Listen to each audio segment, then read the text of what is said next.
Hey,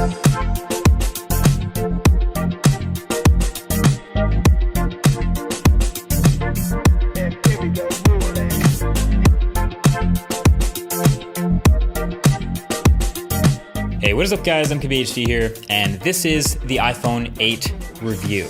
And yes, I know, iPhone 10 is like right around the corner, this is true, but as of right now, this is the newest and best iPhone. So here's the thing, this is actually a really great phone in a lot of ways, but it's gonna tend to go under the radar, and really the only reason I'm telling you to probably skip this is because of that iPhone 10. It's just better. But I'm gonna try to review this phone in a vacuum as if we don't know that this is about to be one-upped. So this is everything you need to know about iPhone 8. So on the outside, aesthetically, it's very similar to iPhone 7, of course. Same layout, it's the same dimensions actually, so old cases will work with it as well. Same camera bump, same general look. It just looks like an iPhone again. The one biggest difference, besides the new colors, is the glass on the back. So this glass is a bit heavier, a bit grippier actually than rounded metal, and a bit more fingerprinty naturally. But most of all, it's more breakable than aluminum. So that's something to note. Even if you are using the strongest glass ever Apple, it's glass. The fit and finish is really nice though, as you'd expect. Everything on the back of the phone is underneath the glass. So the Apple logo is no longer a cutout in the metal, it's behind the glass. That iPhone logo, the text is behind the glass. Even the dual flash is under the glass, so it's all smooth to the touch.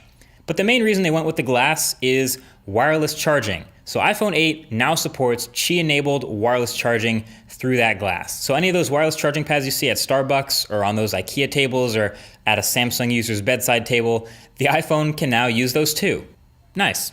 Clearly not first, but still nice. It doesn't have to be first to be nice. In fact, it's really nice that the iPhone is getting Qi-enabled wireless charging and not some proprietary standard, because that now means we're gonna start seeing these Qi wireless charging accessories everywhere that work with all of the phones that already support it. I mean, think about it. If the iPhone can make the Apple Watch an accessory, the most popular watch in the world, then seems like the iPhone getting wireless charging should also be able to make that pretty popular too. Thanks, Apple. And also, if you're thinking what I'm thinking, then yeah, that space gray iPhone 8 is another fingerprint magnet for real. Reflections I can deal with, that's just something that's on every glass phone. Fingerprints, not so much. They show up a lot more on the space gray, but you can grab a dbrand skin to cover that up, and it might actually look better with the matte black than the glossy space gray. Just throwing that out there. So I'll link this one below. So around the front, the iPhone 8 and 8 Plus have mostly the same displays as before. Still IPS, still the same resolution and everything, but they now support True Tone, which was something that was in iPads before. Essentially what it does is when you turn it on, it adjusts the color temperature of the screen to match the lighting of whatever environment you're in. So under certain lights, it makes the display itself more yellow. Under other lights, it's closer to blue. All of it is to stay visually consistent to the eye. It's technically less accurate, but also tends to look better, so I'm cool with it. I leave it on as long as I'm not editing or like making something where accurate color really matters. Really, I'm just sad there's no ProMotion display, no OLED display, no resolution bump. You know, still 1080p in 2017, seriously? You could say I'm even disappointed with the display or lack of a display upgrade, but it is what it is. It's still, I guess, the best IPS display in any smartphone. Also, the speakers are 25% louder on iPhone 8.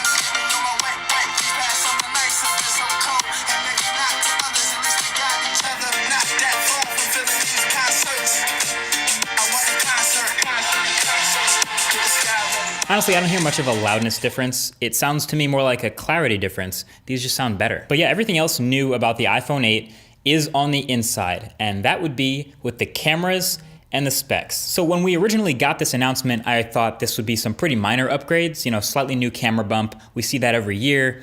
And of course the new specs, the A11 Bionic chip, it'll be faster, but we may or may not notice that. But these two things have actually really impressed me, and turns out they've actually enabled some things that literally no other smartphone right now can do. The A11 Bionic chip is ridiculously powerful. It is the fastest chip in any smartphone right now, and it's not close. The benchmarks show it, the everyday use shows it. It's more powerful and more efficient than any other chipset, which is awesome in a phone. So because of this, number one, battery life has actually improved significantly because of this efficiency. Essentially, it's not working as hard and is smarter about what cores fire up when. So iPhone 8 and 8 Plus have really good battery life. In fact, I'd say with the 5+ hours of consistent screen on time I'm getting and a full day of heavy use ending with 20%, seems like this is back to being the battery life king of the hill with the 8 Plus. And then everyday performance is excellent. I mean, iOS 11 is already pretty smooth on a brand new phone anyway, but I made a separate video all about its best features. Essentially, though, it means that this is much more future-proof. A super high-powered chip like this should ideally keep the phone running smooth for years to come as apps and services get more intensive. A prime example of that is all the new augmented reality applications. This stuff takes a lot more processing power to run smoothly, but like this Sky Guide, really cool stuff like this has started to pop up for iOS that tracks really smoothly, shows a ton of information over your real life, and renders in high quality. Color me impressed. And then the super powerful chip enables some seriously impressive video features in the camera that, again, you really don't see many other places. 4K 60 frames per second video and 1080p 240 frames per second slow-mo. These are things you barely find in any other smartphone, let alone an actual dedicated video camera right now. I mean, the new GoPro does it, my Red camera does it, but that's about it, not much else. And it's not just that the frame rates are high, but the quality is really good too. A11 Bionic has room for much better dedicated image processing, and it's excellent with things like noise reduction and high dynamic range and contrast and sharpness and detail and all of that. Now, they are also technically new 12 megapixel sensors, so I give them credit for that too. It's new hardware.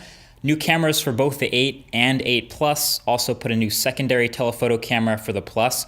But wow, I did not think they would be this good. And yes, it did get the highest ever rating from DxOMark, but I wouldn't put too much stock in the comparative numbers there.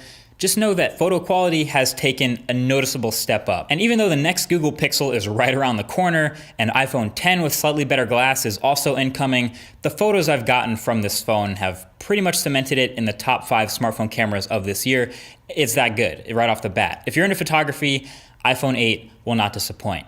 There's also the new improvements to portrait mode on the 8 Plus. So you can now take these portrait photos and adjust the portrait lighting effects during or after you've taken the photo. And they try to mimic different types of contrasty lighting if you're trying to take that to the next level. They're a little bit interesting. The first few actually do a pretty decent job. I think they're likely to get better with software updates in the future. The last two, though, with the super dramatic stage light, they kind of look a bit more like cartoon cutouts if you don't get them perfect. So I would advise to, I guess, use them sparingly unless you want to be the first one with that stage light profile picture. So yeah, the camera is really good. The performance is really good. The battery life is on point. I mean, there's not a whole lot to complain about with these new phones, except the fact that the design is so brutally outdated for 2017 in this price point. In fact, I saved all my complaints here for the end of the video. Ready? It gets a little bit too warm when wireless charging. I mean, other phones I've used in the past couple years also get warm to varying degrees when they're on the charging pad. iPhone is definitely near the high end of that spectrum. And wireless charging isn't perfect. You need contact with that pad, and as soon as you want to use the phone and pick it up, it stops charging, unless you pick up the phone and the charger every time. But that's not unique to the iPhone. It doesn't come with the USB-C fast charger in the box. iPhone 8 is capable of some really fast charging speeds with USB-C, but it won't get those speeds with the out-of-the-box wall adapter. You need to pay extra for that. That's pretty lame. I wish they used this entire huge bezel up at the front to put a real front-facing speaker. Even if it's only one side of the phone, this earpiece really isn't that loud. It's not adding much. It will be better than nothing. Right now, it's kind of weak. And for this price, of course, I wish the display was OLED. I wish it was a higher resolution too. I wish it was a bit brighter. But really, I wish it got a lot closer to the edges. I'm overall just kind of bored with the screen and the design at this point. And of course, it still does not have a headphone jack. Yeah, obviously I can't pretend I think that's coming back, but I have to say it, it doesn't have one. So that's iPhone 8. Is it boring? Heck yeah, you could say it's boring, especially on the outside. We've seen it before. But for that A11 Bionic chip, for us nerds, that really is something else. I mean, I'll say it again, it really is actually a great phone, but the only reason I'm telling you to skip this one is because we know iPhone 10 is coming out in like a month. I'd say the only reason to get this phone over the upcoming iPhone 10 is if you really want to save the $200, which a lot of people will, or if you just absolutely have to have a smaller device. That iPhone 10 does have a pretty big display, so this is actually smaller than that. Or if you just really, really need to keep Touch ID for some reason. But really a big part of why Apple made this phone and sort of fit it in with the iPhone 10 and the other prices is so they could offer a phone, an iPhone, at each of these major buying prices. All of these are for sale on apple.com right now. And that's a nice even spread. It's a gradient of prices to offer an iPhone for any budget. So the timing is kind of weird with iPhone 8 coming out right before iPhone 10, and it's probably very tempting to pick up iPhone 8, but you already heard what it said. So to spring all this money right now for what's about to be the second best iPhone, I mean, it's not a bad phone, but when the better one's clearly around the corner, seems like it's an obvious choice to recommend that one. Feels weird to tell you to skip a great phone, but there you have it. But hey, even if you do go with iPhone 8, you probably won't be disappointed. There you have it. Thank you for watching. Talk to you guys in the next one. Peace.